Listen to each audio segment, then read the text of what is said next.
Hi there. You're listening to English Podcast for Beginners, your friendly guide to learning English step by step. Let's learn, practice, and grow together. Welcome to the deep dive.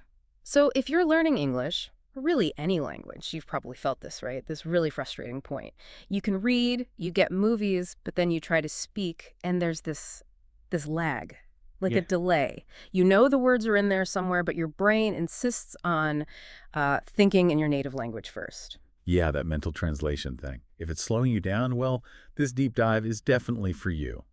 We've got some great sources here that talk about why the brain does this, why it feels like such a speed bump, and more importantly, the actual steps you can take, like daily things, to start thinking more directly in English, naturally, easily.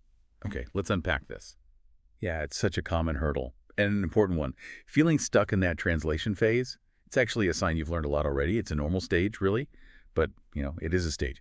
If you're aiming for that real kind of spontaneous fluency where words just flow, then yeah, you actively need to work on getting rid of that extra translation step. Okay, let's zero in on that core problem first. Why does talking feel so hard, so slow? Sometimes even makes you nervous, right? Even when you understand loads. Our sources talk about it like friction. And friction, well, it just kills the flow of conversation. That's a great way to put it. Friction. And what's really fascinating, neurologically speaking, is the sheer amount of extra work your brain is doing. Hmm. We sometimes call it the triple jump. See, a native speaker, it's mostly one step, concept, straight to sound. Simple. But when you're translating, your brain's juggling three things Yeah. every single time. And it taxes your working memory, which is notoriously limited. Right. Okay, break down that triple jump for us. How exactly is the brain, wasting all that effort? Okay, so first step, your brain formulates the whole idea, the sentence, whatever, in your native language, your default, that's one. Step two, now it has to actively search its database, find the English words, the right phrase, the grammar, and map it onto that first thought. It's a matching game. And only then, step three, does it actually, assemble the sentence and let you speak it out loud. Wow. Okay, that sounds utterly exhausting. It really does sound like trying to follow a recipe, but having to look up every single measurement in a different cookbook in another language. No wonder people feel kind of slow and, well, overwhelmed. That's a perfect analogy, actually. You've nailed it. Yeah. It really is doubling, sometimes tripling, the cognitive load. And the why behind it is interesting, too. Your brain loves efficiency, right? When you first started learning, leaning on your native language, that was the fastest way to communicate.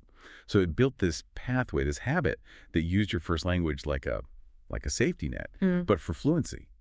You need a new highway, a direct route that just bypasses that old safety net completely. Okay, so we need to basically build a new direct road and let Yeah. the old detour kind of fade away. Let's get practical then. How do we actually train the brain to skip that translation step? What are the strategies? Exactly. It's about creating those direct links, tricking the brain almost into defaulting to English for certain things. Right. And the first strategy sounds almost too simple, but I gather it's powerful. Practice simple English thoughts. Like, don't start by trying to think about complex philosophy in English. Keep it really basic. Precisely. The magic here is lowering the pressure. If you aim too high, complexity-wise, your internal editor just screams, "Whoa, check that," and flips back to your native language. So the trick is to train with simple, present tense, everyday English. Stuff happening right now, like the sources suggest. Narrate the mundane. When you get up, I am getting up now. Simple. I am brushing my teeth later, maybe. I am cutting vegetables, or I am boiling rice. You're just linking the action right now to the English phrase. I see. And doing that over and over, the repetition must be key. You're hitting those same basic connections every single day. Absolutely. It's like building muscle memory, but for your language pathways. And the sources are really clear on this. You don't need hours. Seriously, even 5 minutes of this internal narration while you make coffee. If you do it consistently, that's enough to start shifting things because it's low stress, high frequency. Okay, that makes a lot of sense. Strategy 1, simple daily narration. Now, strategy 2.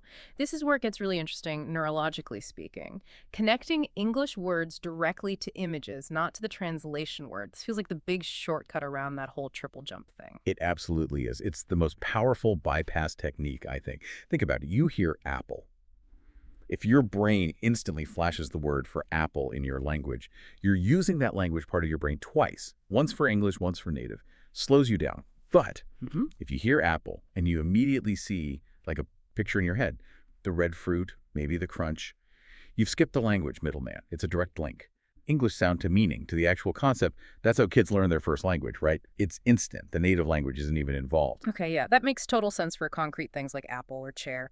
But what about abstract words like, I don't know, justice or patience? You can't really picture patience itself.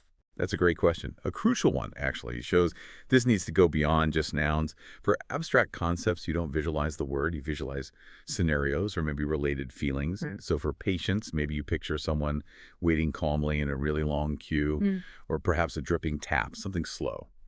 You link the English word patience not just to a static thing, but to the whole context, the feeling, the idea behind it. That way your brain stores the English word next to its meaning map, not just next to the translation equivalent. Ah, okay, so context and feeling for the abstract stuff. Very cool. All right, so we've got internal thinking covered and this powerful visualization technique. Let's shift gears now to active practice, things involving actually hearing and speaking English. Strategy 3, shadowing. Right, shadowing, just so everyone's clear. That's listening to English like a podcast or a video and speaking along with it basically at the same time, trying to copy the rhythm, the intonation, the speed, mimicking, essentially. Exactly. And connecting this back to ditching the translation habit. Shadowing is huge. It forces your brain to process and produce English at, well, English speed. Your native language literally doesn't have time to jump in. Think of it like a high-speed workout for your mouth and your auditory processing. And crucially, shadowing really emphasizes the music of English, the prosody, rhythm, intonation, often more than perfect grammar at first. Your brain kind of shifts focus from, am I building this sentence right, to, am I matching these sounds? It pulls you out of analysis mode into production mode. Okay, but hang on. If I'm shadowing, are they going to get tripped up by words I don't know? How do I just focus on the sound if I'm stuck on meaning? Ah, yes, the classic shadowing pitfall. The key, really, is to pick material that's slightly below your comfort level for comprehension. You shouldn't be trying to learn tons of new vocabulary while shadowing. It's about practicing the delivery of language you mostly already grasp. If you get too hung up on, what does that word mean? Boom, you're back to translating. Shadowing should feel almost physical, like exercising your tongue and ears, not like a vocabulary test. Got it. Use slightly easier material. Focus on flow, not perfection. Which leads nicely into strategy 4, which sounds obvious but maybe isn't. Just speak out loud more often. It sounds simple, but honestly, it's probably the most vital step, and the one people resist most. Why do you think that is? Fear of mistakes. Absolutely. Fluency isn't born in silence while you study lists. It's built through using the language, actually retrieving words and structures in real time. You have to practice pulling that information out, often under a bit of pressure, whether it's talking to yourself, recording voice notes on your phone, finding a language partner. It doesn't matter. If you only practice input or maybe you're writing, your speaking muscles stay weak. You got to exercise them. That makes sense. But let's talk about that fear. The pressure to be perfect. It probably triggers that translation safety net again, right? The very thing we want to avoid. Exactly right. And that anxiety often comes from misunderstanding of what fluency actually is. Yeah. This is a really common point we need to clarify. Fluency doesn't mean speaking super fast. Not at all. And it definitely doesn't mean speaking without any errors, ever.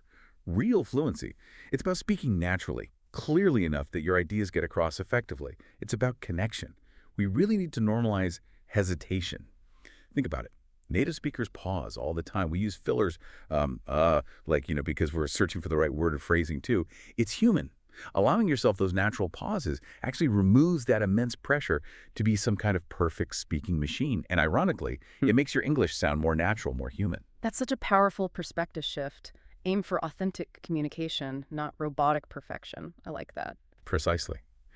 And that understanding, that self-compassion, brings us to the final, absolutely necessary piece, patience, and recognizing progress. Look, what you're trying to do here is literally rewire your brain. You're changing habits that might have been there for years, maybe decades. Brain habits don't just vanish overnight. It takes time. The sources really stress viewing this as long-term training, neuroplasticity in action. That translation pathway is strong, like a well-worn trail. You're consciously carving out a new, competing path through sheer repetition and effort. It takes consistent work over months, realistically, not just days or weeks. So mindset is everything here. It's about celebrating the small wins, right? Because they add up. What does progress actually look like in this context? A great question. It's not always dramatic. Maybe you narrated your morning routine in English for 5 minutes today, but yesterday it was only 3. That's progress. Celebrate it. Okay. Or maybe you had a chat and realized afterwards you only mentally translated one tricky phrase instead of, say, 3 phrases last week. Exactly. That is concrete success. That's measurable improvement. Every single time you make that conscious choice, visualize the apple, don't think the native word you guys use it. You are literally weakening the old habit and strengthening the new direct English connection. The aim isn't zero translation tomorrow. It's less translation tomorrow than today. Persistent, gradual improvement. You're conditioning your brain. It's like building fitness. You don't suddenly run a marathon. You add a little more distance each time. That's it. And thinking about it that way, if you translate less today, your cognitive load was lower, which makes the next attempt slightly easier. It creates this positive feedback loop that keeps you motivated even when it feels slow. Okay, so wrapping this up for everyone listening, if you're caught in that mental translation loop, what are the key takeaways? Remember those core actions. Start small. Practice simple English thoughts for everyday things. Mundane is good here. Then work on that visualization trick. Connect English words directly to images, feelings, contexts, not back to your native language. Bypass the middleman. And finally, just use it. Speak. Shadowing helps speed things up. Speaking out loud builds retrieval strength. Don't wait for perfect. Yeah, and maybe the final thought to carry with you is this: shifting from translating to direct thinking. It's really an evolution. It's about changing a deep-seated daily habit through conscious effort. Every time you push yourself to think directly in English, even for a moment, you're fundamentally changing your brain's relationship with the language. You're moving from just knowing English to actually starting to live in it mentally. Keep thinking in English. Keep speaking. Keep going. You really are getting better with every attempt. We'll see you next time on The Deep Dive.